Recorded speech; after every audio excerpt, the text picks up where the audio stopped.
Oh, all right. Good evening, PEL Primetime Elite League fans. Commissioner Ace Coach 704 here. It's been a busy week, but it's been a fun week here in the PEL. I made the announcement this morning that we have been recognized as a Daddy League's Elite League, which is just super awesome. We started this thing back in Madden 16 as a League of Legends, and God knows there were times I thought we were just going to end it right then and there because we went through some growing pains. You can ask Jeff about that. He was there from the start. I think he's probably one of the few. Gate, the Packers was here. Reggie, the Saints was here. But there was a few guys that hung through those tough times, and I just want to say thank you to everybody for making this an elite league. I never thought that we would reach that kind of status. We've talked about doing so many different things, and the reason why we're an elite league is just because of the content that we're producing. I mean, really started last year, and now it's really picked up even more this year to the point where I don't know how I'm going to promote it all. It's going to have to take some time for me to actually write up some kind of summary, and then I'm just gonna have to flash the team on the video and then kind of highlight what's been written. So I'm gonna do that, but I'll probably do that. I'll probably produce it when I'm gone this weekend, and then when I get back from Tennessee on a Tuesday, I'll probably release that, and it'll be a really in-depth video. So I'll have some time to play around with it and everything.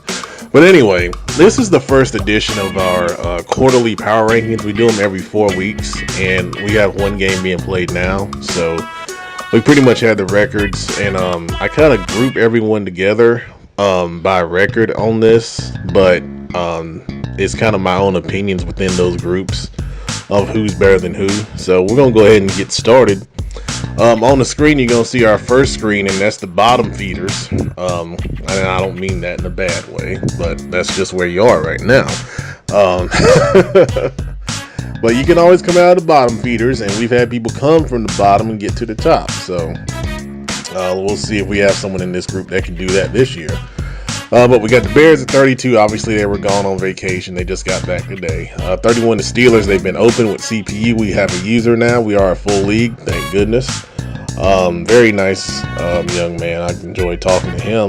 30 are the Broncos, off to a rough start. You might see them make some moves to try to help out that team. I think offensively, they might need a little bit more help at receiver, but of course everyone in the league needs help at O-line. But they've been in some close games. They almost had a crazy comeback against one of our top teams in the Ravens the other night. I was watching that. So they're not a bad player, just off to a kind of a rough start. The Jets at 29, they're in a rebuilding situation. They're aware of it. 28 are the Bengals. I played them recently. Really aggressive team. Yeah, I'd be aware of John Ross. Of course, he's really tough, in Madden to deal with. But I think he'll get better with time. He's been a little away from Madden for a little while. 27 are the 49ers. I tell you, Eric will post articles after every game. He's the only one in the past that have hit the bonuses. But I think a lot of people are in line for it this year, which is good. But the 49ers, they made a couple moves to try to help themselves out, and we'll see if it pays off. 26 are the Cowboys, and I'm really surprised because, playing them, their O-line was just like a steel wall. So they got time to make stuff happen, but it hadn't been happening just yet in Dallas. And be interesting to see what they do, see if they're going to stick with the plan or try to shake it up a little bit. 25 are the Colts. The Colts made a ton of moves. They have won one game, but when you got Blake Bortles at quarterback and you trade Luck, it's going to be tough because that team was built around him, and you traded your best young guard in Nelson. O-line's valuable. You did get a first-round pick. I just hope you are here to use it and see that through. 24 are the New York Giants. They just had a tough loss to one of our top teams in the Houston Texans. But Kyle is always a tough player, and I think the thing that's hurt him so far has been turnovers. So if he can get that corrected, I'm sure he will bounce back and be a factor in the NFC East. 23 are the Oakland Raiders. Blake's in a tough division. You got the undefeated Chiefs and you got the 3-1 Chargers over there. So you are ahead of the Broncos. So, take baby steps and continue to fight, man. Maybe you can steal one against either one of those guys and, get into the race there. And 22 on the bottom feeders are the Green Bay Packers. They had a tough loss recently to the Bills, but, they're still in it.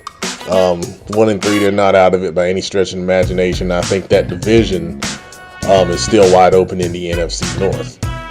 All right, so let's jump to our next one. Relevant, but not royalty. These guys are in it, but they're not in the top of the league yet, but they can easily get there. 21 are the Saints. They got their first win recently. I think it was over the Giants, maybe? I can't remember. But Reggie got his first win on the board. And I think he'll still be a factor in the NFC South. He's too good of a player. 20 are the Titans. I know the Titans have been in a couple crazy games. I know notably that one with the Jags where some crazy stuff happened and they ended up losing. But he's a really good player. Really strong in the regular season traditionally, and then in the playoffs things just kind of go to hell. So I expect him to be there in the end also. 19 are the Patriots. They were open for a little while. Unfortunately, we all know why Jeff Kane left, the previous Patriots owner. Just keep him in your thoughts and prayers as he, battles with a tough situation. But our new guy, Lancer, has come in and done well. Made a couple trades. I believe he's a Patriots fan. I think I saw that. So it's always good to have a fan of the team on that team. And that AFC East is shaping up to be a pretty good division with them, the Dolphins, and then the Bills. That's going to be a nice fight to see who's going to win that. 18 are the Arizona Cardinals, 2-2 on the year. They played the Rams tough, but they got blown out by the Seahawks. So, they're in an interesting spot in that division. But, I think they've got some pieces to grow with. David Johnson is a beast, of course, at running back. And, we'll see what happens if they get that next one against the Rams. They could be in that wild card chase, but that division right now is under siege by the Seattle Seahawks, interestingly enough. 17 are the Philadelphia Eagles. The Eagles have been they made a couple small moves, but overall, they're right there in it in the NFC East at 2-2, and they're the best team in the game by rating. So just by default, they're going to be in it. And they'll have a lot of help in that respect. They did get Dez Bryant, the highly coveted young man that no one really wanted to pay for. They did get him. So I expect him to be a bigger part of that offense going forward. 16 are the LA Rams, and this is a surprise. Bugatti's at 2-2. And I thought they were going to ram it all day and ram it all night, but they ain't been ramming nothing but each other lately. There's a ton of talent on that team, and to see them at 2-2 is definitely surprising, but I think they'll turn it around and they'll get it going for sure. 15 are the Buffalo Bills, and, I was doing some research on some of these other elite leagues earlier when I had some downtime, and I noticed that the Bills owner was a champion in another league, and I didn't know that. So this is a very accomplished player, apparently, in the PEL, but he doesn't say much. So if you hear this, I would love to hear you speak a little more, man, and talk about what makes your game so well. And we'd love to get to know you and, be involved more in the chats and in the league in general. 14 are the Washington Redskins. I think the Redskins are 2-1. They had a bye this week, and we know Ragjob is gonna build his team well. I talked to him the other day about making some moves, and he said he didn't have much to move with. So I think he's gonna really look toward the draft to make some changes on that roster. But they're in a good spot at 2-1 off to a good start. 13 are the Tampa Bay Buccaneers, who are playing the Bears right now. So that ranking could be fluid on the next power rankings we do in 4 more weeks. But the Bucks got the benefit, I think, of a sim win or forced win over someone. I can't remember who, but he made a lot of talk about leading the league or being top in the league in passing, but he's a running guy. So we'll see how well that holds up, especially when Tampa comes to Carolina, and we're gonna shut that crap down. But anyway, number 12 are the Miami Dolphins. The Dolphins, had a tough loss starting out, but I believe they've won 3 in a row. I'm going to double check that real quick because I am on the game. And they have. They won 3 games in a row, which is pretty awesome to see after that tough first week 1 loss. And I believe that was to the Bills, if I remember correctly. So the Dolphins are getting it together and starting to make a run in that AFC East. And number 11 are the Vikings. The Vikings are 3-1, but I have to say I kept the Vikings out of the top of the league because the Bills absolutely destroyed them the other day. It was only 20-0, but the Vikings only got 22 yards in offense.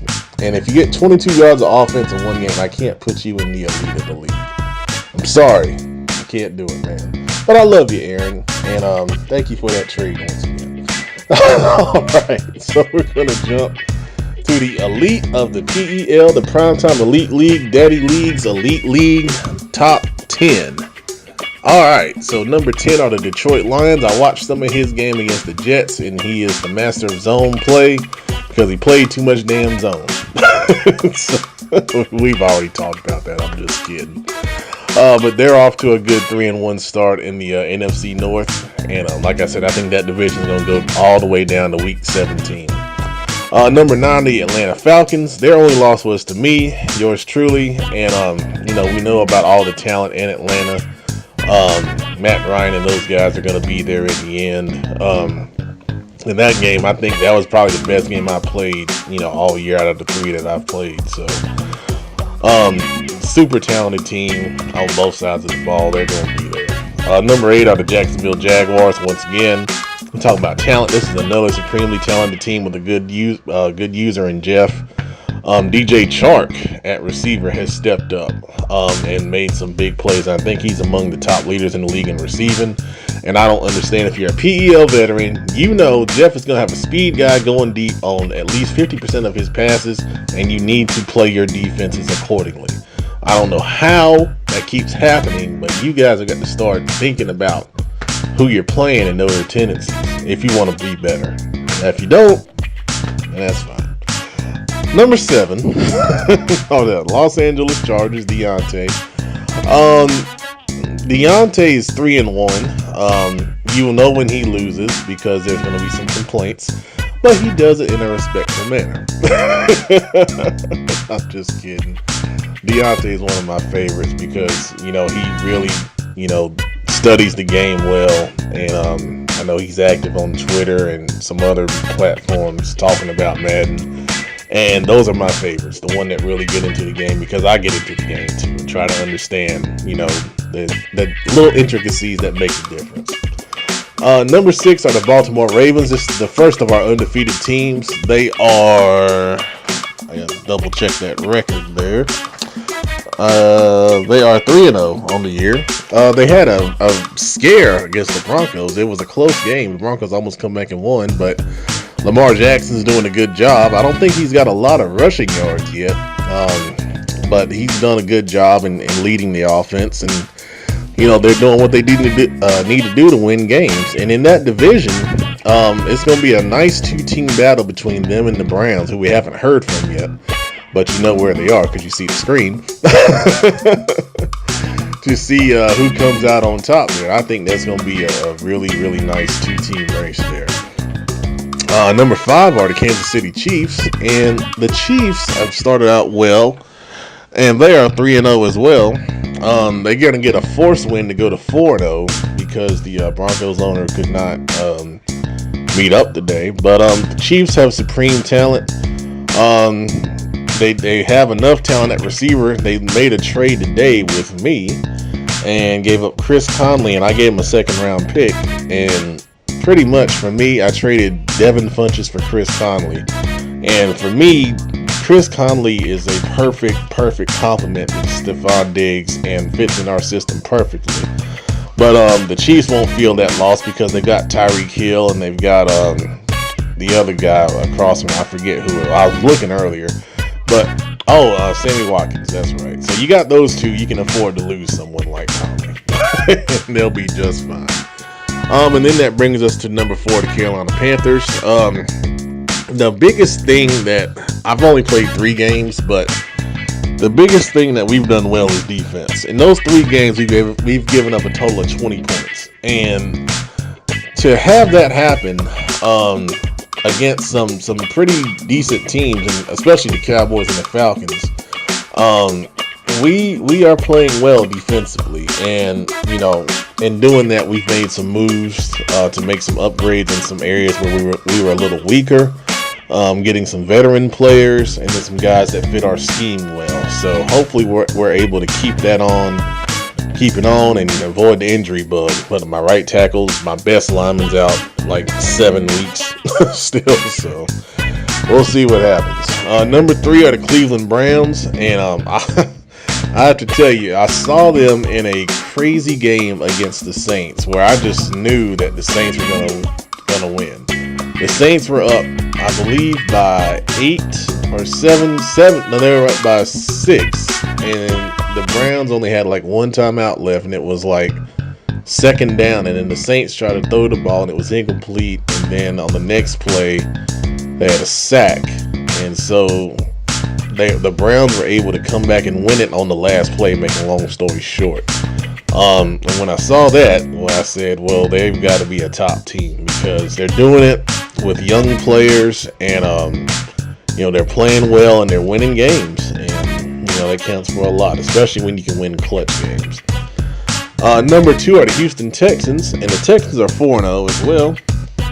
And I haven't seen much of Levi's streams or anything, and I know he's won some close games, which goes a lot into the ranking. But that division between the Texans, the Jaguars, the Titans, well, those 3 are really going to have some fun battles going forward. I mean, what a division that is. And to be on top of that kind of division, you definitely get a top ranking here in the elite of the PEL. And then that brings us to our number 1 team. And our number 1 team is the Seattle Seahawks. And I'm going to tell you why they're number 1. In 4 games, they have a margin of 99 points. And that means they've scored 129 points, and they've only given up 30. And I mean, that's an incredible margin for a team that most people thought was not going to be that good. I mean, they lost a good bit of talent. The offensive line is not that great. But, Russell Wilson and company are sprinkling some magic and fairy dust and executing their game plan well, and they are having success. So we'll see if they can keep that going forward. But they'll have to avoid injuries because I think they are really thin in some places. But really good job so far up in Seattle. All right, so that is the Quarter 1 Power Rankings. If you are not ranked where you want to be, please feel free to let me know. Or practice Madden some more so you can move up in the rankings. All right, guys. So this is Commission Ace Coach 704 signing off. Once again, we'll have a nice, new, fresh, deep production video based on the blogs you've been posting next week on the PEL video release on Wednesday. All right, guys. Thank you for watching. We appreciate it.